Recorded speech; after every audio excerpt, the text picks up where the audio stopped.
कहते हैं हिरण्यक नामक एक गांव में रात होते ही हवा में एक अजीब सी ऊर्जा भर जाती थी। गांव के बुजुर्गों का मानना था कि वहां सदियों से माता बगलामुखी की छाया बनी हुई है। जो भी सच्चे मन से उनका स्मरण करता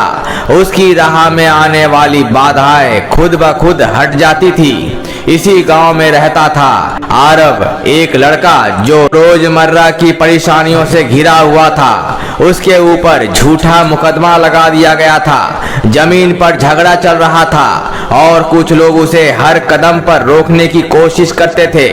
वह जो भी करता हर बार नाकाम ही रहता। एक रात वह बेहद थककर लगभग टूट चुका था। तभी उसे गांव के पुराने मंदिर में रहने वाले एक साधु की बात याद आई। बेटा, जब इंसान की हर कोशिश नाकाम हो जाए तब देवी की ऊर्जा रास्ता बनाती है। बस भरोसा और श्रद्धा होनी चाहिए। उस रात आरव मंदिर पहुंचा। दीपक की लौ हिल रही थी, जैसे हवा भी कुछ कहना चाह रही हो। उसने आंखें बंद की और देवी का ध्यान किया। तभी उसे दीवार पर एक पुराना श्लोक दिखाई दिया, एक प्राचीन मंत्र जिसके बारे में कहा जाता है जो भी पुण्य आत्मा होती है उसे यह दिव्य मंत्र किसी न किसी रूप में प्राप्त हो जाती है। आरव ने सोचा शायद यही मेरी आखिरी उम्मीद है। उसने मंत्र शुरू किया। जैसे जैसे मंत्र की ध्वनि उसके कानों में गूंजती गई, उसके शरीर के चारों ओर एक अदृश्य परंतु प्रचंड बगला ऊर्जा से लैस कवच निर्मित होता चला गया। जो डर, चिंता और घबराहट महीनों से उसका साथ थे, काम बनते ही बिगड़ जाते थे। जीवन की पटरी आगे नहीं बढ़ रही थी। अगले ही दिन एक चमत्कार हुआ। जिस व्यक्ति ने उस पर काला जादू किया था, झूठा आरोप लगाया था, जमीन का विवाद अपने आप सुलझ गया और जो छुपे हुए शत्रु थे वे उल्टे पांव वापस आए और घुटनों पर बैठकर माफी मांगने लगे। गांव के बड़े बुजुर्ग मुस्कुराते हुए बोले, जब कोई बिना कारण किसी को दुख देता है तो माता उसकी चालें खुद रोक देती है। क्या करना होगा अब ध्यान से सुने। केवल इस मंत्र को आज ही अपने मोबाइल फोन में चलाकर छोड़ देना। शत्रु तो क्या, उसकी परछाई भी आपके आसपास भी नहीं भटकेगी। माता बगलामुखी की कृपा आप पर सदा बनी रहे। तो चलिए इस मंत्र का श्रवण कर लेते हैं। ओम बगलामुखी सर्वदुष्टानां शत्रु विष्ट विष्ट कुरं ह्रौं फट् स्वाहा। ओम बगलामुखी सर्वदुष्टानां शत्रु विष्ट विष्ट कुरं ह्रौं फट् स्वाहा। ओम बगलामुखी सर्वदुष्टानां शत्रु विष्ट विष्ट कुरं ह्रौं फट् स्वाहा। ओम बगलामुखी सर्वदुष्टानां शत्रु विष्ट विष्ट कुरं ह्रौं फट् स्वाहा। ओम बगलामुखी सर्वदुष्टानां शत्रु विष्ट विष्ट कुरं ह्रौं फट् स्वाहा। ओम बगलामुखी सर्वदुष्टानां शत्रु विष्ट विष्ट कुरं ह्रौं फट् स्वाहा। ओम बगलामुखी सर्वदुष्टानां शत्रु विष्ट विष्ट कुरं ह्रौं फट् स्वाहा। ओम बगलामुखी सर्वदुष्टानां शत्रु विष्ट विष्ट कुरं ह्रौं फट् स्वाहा। ओम बगलामुखी सर्वदुष्टानां शत्रु विष्ट विष्ट कुरं ह्रौं फट् स्वाहा। ओम बगलामुखी सर्वदुष्टानां शत्रु विष्ट विष्ट कुरं ह्रौं फट् स्वाहा। ओम बगलामुखी सर्वदुष्टानां शत्रु विष्ट विष्ट कुरं ह्रौं फट् स्वाहा। ओम बगलामुखी सर्वदुष्टानां शत्रु विष्ट विष्ट कुरं ह्रौं फट् स्वाहा। ओम बगलामुखी सर्वदुष्टानां शत्रु विष्ट विष्ट कुरं ह्रौं फट् स्वाहा। ओम बगलामुखी सर्वदुष्टानां शत्रु विष्ट विष्ट कुरं ह्रौं फट् स्वाहा। ॐ बगलामुखी सर्वदुष्टानां शत्रुविष्टविष्टकुरं ह्रौं फट् स्वाहा ॐ बगलामुखी सर्वदुष्टानां शत्रुविष्टविष्टकुरं ह्रौं फट् स्वाहा ॐ बगलामुखी सर्वदुष्टानां शत्रुविष्टविष्टकुरं ह्रौं फट् स्वाहा ॐ बगलामुखी सर्वदुष्टानां शत्रुविष्टविष्टकुरं ह्रौं फट् स्वाहा ॐ बगलामुखी सर्वदुष्टानां शत्रुविष्टविष्टकुरं ह्रौं फट् स्वाहा ॐ बगलामुखी सर्वदुष्टानां शत्रुविष्टविष्टकुरं ह्रौं फट् स्वाहा ॐ बगलामुखी सर्वदुष्टानां शत्रुविष्टविष्टकुरं ह्रौं फट् स्वाहा ॐ बगलामुखी सर्वदुष्टानां शत्रुविष्टविष्टकुरं ह्रौं फट् स्वाहा ॐ बगलामुखी सर्वदुष्टानां शत्रुविष्टविष्टकुरं ह्रौं फट् स्वाहा ॐ बगलामुखी सर्वदुष्टानां शत्रुविष्टविष्टकुरं ह्रौं फट् स्वाहा ॐ बगलामुखी सर्वदुष्टानां शत्रुविष्टविष्टकुरं ह्रौं फट् स्वाहा ॐ बगलामुखी सर्वदुष्टानां शत्रुविष्टविष्टकुरं ह्रौं फट् स्वाहा ॐ बगलामुखी सर्वदुष्टानां शत्रुविष्टविष्टकुरं ह्रौं फट् स्वाहा ॐ बगलामुखी सर्वदुष्टानां शत्रुविष्टविष्टकुरं ह्रौं फट् स्वाहा ॐ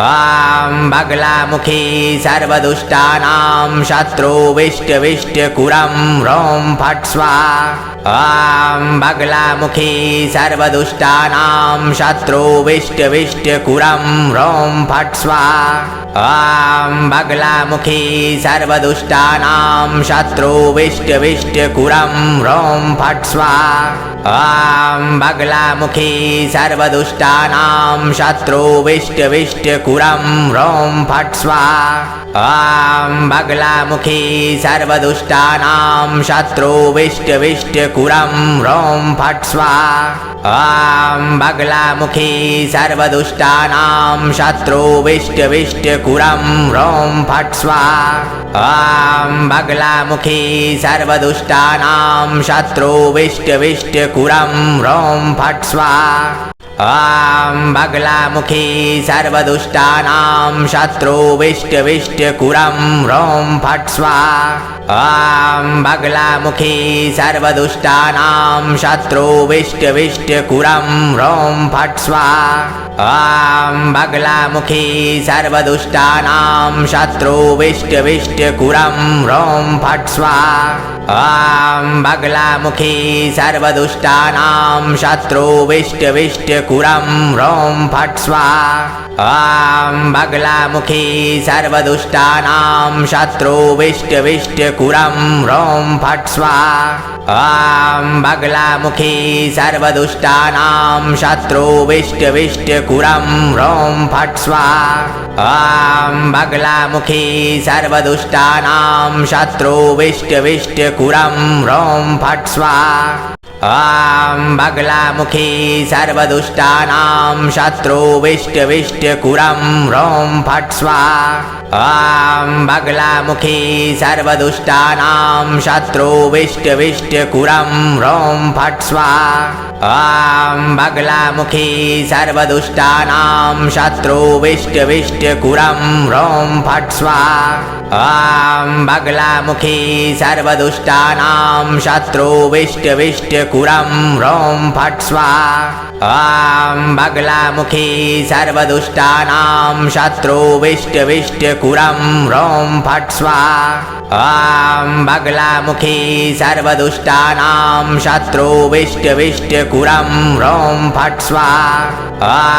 बगलामुखी सर्वदुष्टानां शत्रुविष्टविष्टकुरं ह्रौं फट् स्वाहा ॐ बगलामुखी सर्वदुष्टानां शत्रुविष्टविष्टकुरं ह्रौं फट् स्वाहा ॐ बगलामुखी सर्वदुष्टानां शत्रुविष्टविष्टकुरं ह्रौं फट् स्वाहा ॐ बगलामुखी सर्वदुष्टानां शत्रुविष्टविष्टकुरं ह्रौं फट् स्वाहा ॐ बगलामुखी सर्वदुष्टानां शत्रुविष्टविष्टकुरं ह्रौं फट् स्वाहा ॐ बगलामुखी सर्वदुष्टानां शत्रुविष्टविष्टकुरं ह्रौं फट् स्वाहा ॐ बगलामुखी सर्वदुष्टानां शत्रुविष्टविष्टकुरं ह्रौं फट् स्वाहा ॐ बगलामुखी सर्वदुष्टानां शत्रुविष्टविष्टकुरं ह्रौं फट् स्वाहा ॐ बगलामुखी सर्वदुष्टानां शत्रुविष्टविष्टकुरं ह्रौं फट् स्वाहा ॐ बगलामुखी सर्वदुष्टानां शत्रुविष्टविष्टकुरं ह्रौं फट् स्वाहा ॐ बगलामुखी सर्वदुष्टानां शत्रुविष्टविष्टकुरं ह्रौं फट् स्वाहा ॐ बगलामुखी सर्वदुष्टानां शत्रुविष्टविष्टकुरं ह्रौं फट् स्वाहा ॐ बगलामुखी सर्वदुष्टानां शत्रुविष्टविष्टकुरं ह्रौं फट् स्वाहा ॐ बगलामुखी सर्वदुष्टानां शत्रुविष्टविष्टकुरं ह्रौं फट् स्वाहा ॐ बगलामुखी सर्वदुष्टानां शत्रुविष्टविष्टकुरं ह्रौं फट् स्वाहा ॐ बगलामुखी सर्वदुष्टानां शत्रुविष्टविष्टकुरं ह्रौं फट् स्वाहा ॐ बगलामुखी सर्वदुष्टानां शत्रुविष्टविष्टकुरं ह्रौं फट् स्वाहा ॐ बगलामुखी सर्वदुष्टानां शत्रुविष्टविष्टकुरं ह्रौं फट् स्वाहा ॐ बगलामुखी सर्वदुष्टानां शत्रुविष्टविष्टकुरं ह्रौं फट् स्वाहा ॐ बगलामुखी सर्वदुष्टानां शत्रुविष्टविष्टकुरं ह्रौं फट् स्वाहा ॐ बगलामुखी सर्वदुष्टानां शत्रुविष्टविष्टकुरं ह्रौं फट् स्वाहा ॐ बगलामुखी सर्वदुष्टानां शत्रुविष्टविष्टकुरं ह्रौं फट् स्वाहा ॐ बगलामुखी सर्वदुष्टानां शत्रुविष्टविष्टकुरं ह्रौं फट् स्वाहा ॐ बगलामुखी सर्वदुष्टानां शत्रुविष्टविष्टकुरं ह्रौं फट् स्वाहा ॐ बगलामुखी सर्वदुष्टानां शत्रुविष्टविष्टकुरं ह्रौं फट् स्वाहा ॐ बगलामुखी सर्वदुष्टानां शत्रुविष्टविष्टकुरं ह्रौं फट् स्वाहा ॐ बगलामुखी सर्वदुष्टानां शत्रुविष्टविष्टकुरं ह्रौं फट् स्वाहा ॐ बगलामुखी सर्वदुष्टानां शत्रुविष्टविष्टकुरं ह्रौं फट् स्वाहा ॐ बगलामुखी सर्वदुष्टानां शत्रुविष्टविष्टकुरं ह्रौं फट् स्वाहा ॐ बगलामुखी सर्वदुष्टानां शत्रुविष्टविष्टकुरं ह्रौं फट् स्वाहा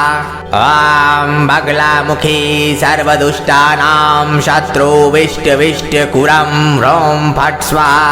ॐ बगलामुखी सर्वदुष्टानां शत्रुविष्टविष्टकुरं ह्रौं फट् स्वाहा ॐ बगलामुखी सर्वदुष्टानां शत्रुविष्टविष्टकुरं ह्रौं फट् स्वाहा ॐ बगलामुखी सर्वदुष्टानां शत्रुविष्टविष्टकुरं ह्रौं फट् स्वाहा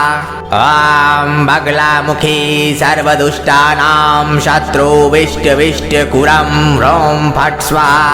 ॐ बगलामुखी सर्वदुष्टानां शत्रुविष्टविष्टकुरं ह्रौं फट् स्वाहा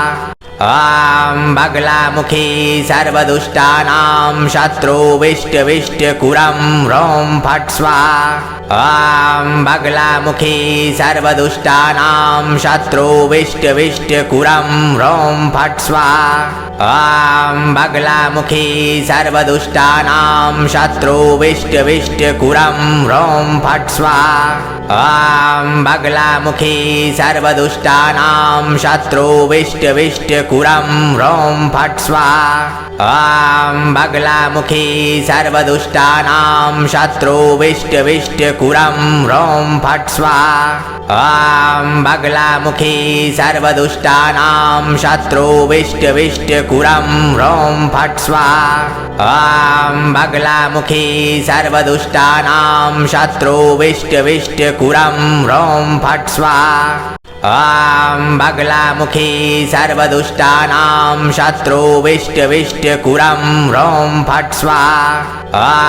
बगलामुखी सर्वदुष्टानां शत्रुविष्टविष्टकुरं ह्रौं फट् स्वाहा ॐ बगलामुखी सर्वदुष्टानां शत्रुविष्टविष्टकुरं ह्रौं फट् स्वाहा ॐ बगलामुखी सर्वदुष्टानां शत्रुविष्टविष्टकुरं ह्रौं फट् स्वाहा ॐ बगलामुखी सर्वदुष्टानां शत्रुविष्टविष्टकुरं ह्रौं फट् स्वाहा ॐ बगलामुखी सर्वदुष्टानां शत्रुविष्टविष्टकुरं ह्रौं फट् स्वाहा ॐ बगलामुखी सर्वदुष्टानां शत्रुविष्टविष्टकुरं ह्रौं फट् स्वाहा ॐ बगलामुखी सर्वदुष्टानां शत्रुविष्टविष्टकुरं ह्रौं फट् स्वाहा ॐ बगलामुखी सर्वदुष्टानां शत्रुविष्टविष्टकुरं ह्रौं फट् स्वाहा ॐ बगलामुखी सर्वदुष्टानां शत्रुविष्टविष्टकुरं ह्रौं फट् स्वाहा ॐ बगलामुखी सर्वदुष्टानां शत्रुविष्टविष्टकुरं ह्रौं फट् स्वाहा ॐ बगलामुखी सर्वदुष्टानां शत्रुविष्टविष्टकुरं ह्रौं फट् स्वाहा ॐ बगलामुखी सर्वदुष्टानां शत्रुविष्टविष्टकुरं ह्रौं फट् स्वाहा ॐ बगलामुखी सर्वदुष्टानां शत्रुविष्टविष्टकुरं ह्रौं फट् स्वाहा ॐ बगलामुखी सर्वदुष्टानां शत्रुविष्टविष्टकुरं ह्रौं फट् स्वाहा ॐ बगलामुखी सर्वदुष्टानां शत्रुविष्टविष्टकुरं ह्रौं फट् स्वाहा ॐ बगलामुखी सर्वदुष्टानां शत्रुविष्टविष्टकुरं ह्रौं फट् स्वाहा ॐ बगलामुखी सर्वदुष्टानां शत्रुविष्टविष्टकुरं ह्रौं फट् स्वाहा ॐ बगलामुखी सर्वदुष्टानां शत्रुविष्टविष्टकुरं ह्रौं फट् स्वाहा ॐ बगलामुखी सर्वदुष्टानां शत्रुविष्टविष्टकुरं ह्रौं फट् स्वाहा ॐ बगलामुखी सर्वदुष्टानां शत्रुविष्टविष्टकुरं ह्रौं फट् स्वाहा ॐ बगलामुखी सर्वदुष्टानां शत्रुविष्टविष्टकुरं ह्रौं फट् स्वाहा ॐ बगलामुखी सर्वदुष्टानां शत्रुविष्टविष्टकुरं ह्रौं फट् स्वाहा ॐ बगलामुखी सर्वदुष्टानां शत्रुविष्टविष्टकुरं ह्रौं फट् स्वाहा ॐ बगलामुखी सर्वदुष्टानां शत्रुविष्टविष्टकुरं ह्रौं फट् स्वाहा ॐ बगलामुखी सर्वदुष्टानां शत्रुविष्टविष्टकुरं ह्रौं फट् स्वाहा ॐ बगलामुखी सर्वदुष्टानां शत्रुविष्टविष्टकुरं ह्रौं फट् स्वाहा ॐ बगलामुखी सर्वदुष्टानां शत्रुविष्टविष्टकुरं ह्रौं फट् स्वाहा ॐ बगलामुखी सर्वदुष्टानां शत्रुविष्टविष्टकुरं ह्रौं फट् स्वाहा ॐ बगलामुखी सर्वदुष्टानां शत्रुविष्टविष्टकुरं ह्रौं फट् स्वाहा ॐ बगलामुखी सर्वदुष्टानां शत्रुविष्टविष्टकुरं ह्रौं फट् स्वाहा ॐ बगलामुखी सर्वदुष्टानां शत्रुविष्टविष्टकुरं ह्रौं फट् स्वाहा ॐ बगलामुखी सर्वदुष्टानां शत्रुविष्टविष्टकुरं ह्रौं फट् स्वाहा ॐ बगलामुखी सर्वदुष्टानां शत्रुविष्टविष्टकुरं ह्रौं फट् स्वाहा ॐ बगलामुखी सर्वदुष्टानां शत्रुविष्टविष्टकुरं ह्रौं फट् स्वाहा ॐ बगलामुखी सर्वदुष्टानां शत्रुविष्टविष्टकुरं ह्रौं फट् स्वाहा ॐ बगलामुखी सर्वदुष्टानां शत्रुविष्टविष्टकुरं ह्रौं फट् स्वाहा ॐ बगलामुखी सर्वदुष्टानां शत्रुविष्टविष्टकुरं ह्रौं फट् स्वाहा ॐ बगलामुखी सर्वदुष्टानां शत्रुविष्टविष्टकुरं ह्रौं फट् स्वाहा ॐ बगलामुखी सर्वदुष्टानां शत्रुविष्टविष्टकुरं ह्रौं फट् स्वाहा ॐ बगलामुखी सर्वदुष्टानां शत्रुविष्टविष्टकुरं ह्रौं फट् स्वाहा ॐ बगलामुखी सर्वदुष्टानां शत्रुविष्टविष्टकुरं ह्रौं फट् स्वाहा ॐ बगलामुखी सर्वदुष्टानां शत्रुविष्टविष्टकुरं ह्रौं फट् स्वाहा ॐ बगलामुखी सर्वदुष्टानां शत्रुविष्टविष्टकुरं ह्रौं फट् स्वाहा ॐ बगलामुखी सर्वदुष्टानां शत्रुविष्टविष्टकुरं ह्रौं फट् स्वाहा ॐ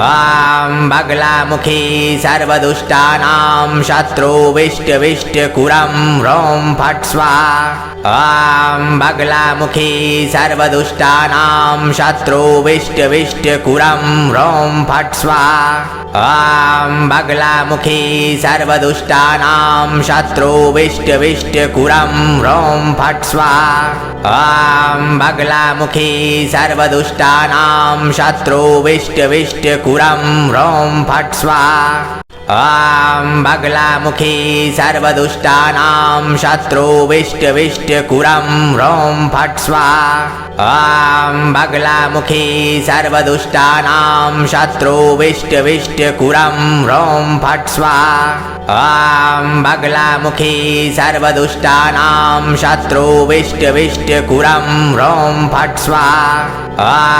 बगलामुखी सर्वदुष्टानां शत्रुविष्टविष्टकुरं ह्रौं फट् स्वाहा ॐ बगलामुखी सर्वदुष्टानां शत्रुविष्टविष्टकुरं ह्रौं फट् स्वाहा ॐ बगलामुखी सर्वदुष्टानां शत्रुविष्टविष्टकुरं ह्रौं फट् स्वाहा ॐ बगलामुखी सर्वदुष्टानां शत्रुविष्टविष्टकुरं ह्रौं फट् स्वाहा ॐ बगलामुखी सर्वदुष्टानां शत्रुविष्टविष्टकुरं ह्रौं फट् स्वाहा ॐ बगलामुखी सर्वदुष्टानां शत्रुविष्टविष्टकुरं ह्रौं फट् स्वाहा ॐ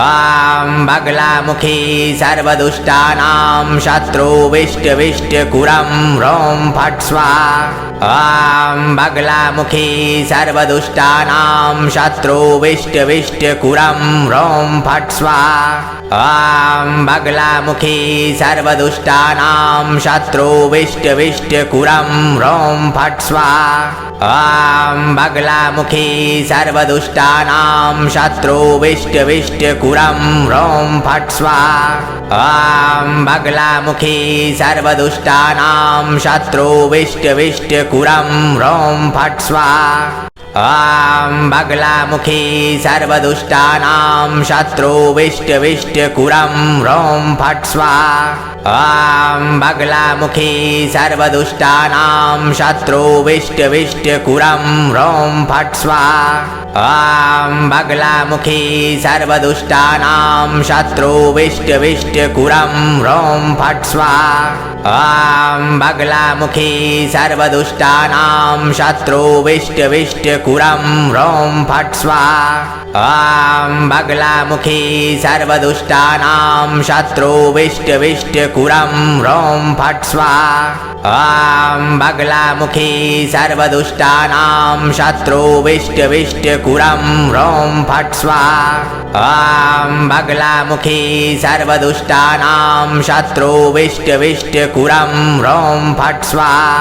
ॐ बगलामुखी सर्वदुष्टानां शत्रुविष्टविष्टकुरं ह्रौं फट् स्वाहा ॐ बगलामुखी सर्वदुष्टानां शत्रुविष्टविष्टकुरं ह्रौं फट् स्वाहा ॐ बगलामुखी सर्वदुष्टानां शत्रुविष्टविष्टकुरं ह्रौं फट् स्वाहा ॐ बगलामुखी सर्वदुष्टानां शत्रुविष्टविष्टकुरं ह्रौं फट् स्वाहा ॐ बगलामुखी सर्वदुष्टानां शत्रुविष्टविष्टकुरं ह्रौं फट् स्वाहा ॐ बगलामुखी सर्वदुष्टानां शत्रुविष्टविष्टकुरं ह्रौं फट् स्वाहा ॐ बगलामुखी सर्वदुष्टानां शत्रुविष्टविष्टकुरं ह्रौं फट् स्वाहा ॐ बगलामुखी सर्वदुष्टानां शत्रुविष्टविष्टकुरं ह्रौं फट् स्वाहा ॐ बगलामुखी सर्वदुष्टानां शत्रुविष्टविष्टकुरं ह्रौं फट् स्वाहा ॐ बगलामुखी सर्वदुष्टानां शत्रुविष्टविष्टकुरं ह्रौं फट् स्वाहा ॐ बगलामुखी सर्वदुष्टानां शत्रुविष्टविष्टकुरं ह्रौं फट् स्वाहा ॐ बगलामुखी सर्वदुष्टानां शत्रुविष्टविष्टकुरं ह्रौं फट् स्वाहा ॐ बगलामुखी सर्वदुष्टानां शत्रुविष्टविष्टकुरं ह्रौं फट् स्वाहा ॐ बगलामुखी सर्वदुष्टानां शत्रुविष्टविष्टकुरं ह्रौं फट् स्वाहा ॐ बगलामुखी सर्वदुष्टानां शत्रुविष्टविष्टकुरं ह्रौं फट् स्वाहा ॐ बगलामुखी सर्वदुष्टानां शत्रुविष्टविष्टकुरं ह्रौं फट् स्वाहा ॐ बगलामुखी सर्वदुष्टानां शत्रुविष्टविष्टकुरं ह्रौं फट् स्वाहा ॐ बगलामुखी सर्वदुष्टानां शत्रुविष्टविष्टकुरं ह्रौं फट् स्वाहा ॐ बगलामुखी सर्वदुष्टानां शत्रुविष्टविष्टकुरं ह्रौं फट् स्वाहा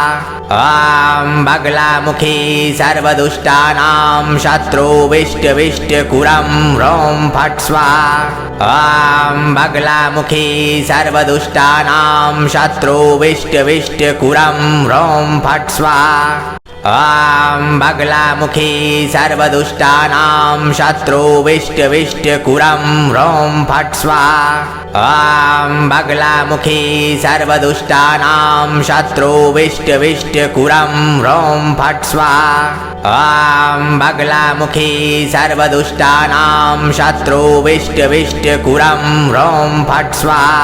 ॐ बगलामुखी सर्वदुष्टानां शत्रुविष्टविष्टकुरं ह्रौं फट् स्वाहा ॐ बगलामुखी सर्वदुष्टानां शत्रुविष्टविष्टकुरं ह्रौं फट् स्वाहा ॐ बगलामुखी सर्वदुष्टानां शत्रुविष्टविष्टकुरं ह्रौं फट् स्वाहा ॐ बगलामुखी सर्वदुष्टानां शत्रुविष्टविष्टकुरं ह्रौं फट् स्वाहा ॐ बगलामुखी सर्वदुष्टानां शत्रुविष्टविष्टकुरं ह्रौं फट् स्वाहा ॐ बगलामुखी सर्वदुष्टानां शत्रुविष्टविष्टकुरं ह्रौं फट् स्वाहा ॐ बगलामुखी सर्वदुष्टानां शत्रुविष्टविष्टकुरं ह्रौं फट् स्वाहा ॐ बगलामुखी सर्वदुष्टानां शत्रुविष्टविष्टकुरं ह्रौं फट् स्वाहा ॐ बगलामुखी सर्वदुष्टानां शत्रुविष्टविष्टकुरं ह्रौं फट् स्वाहा ॐ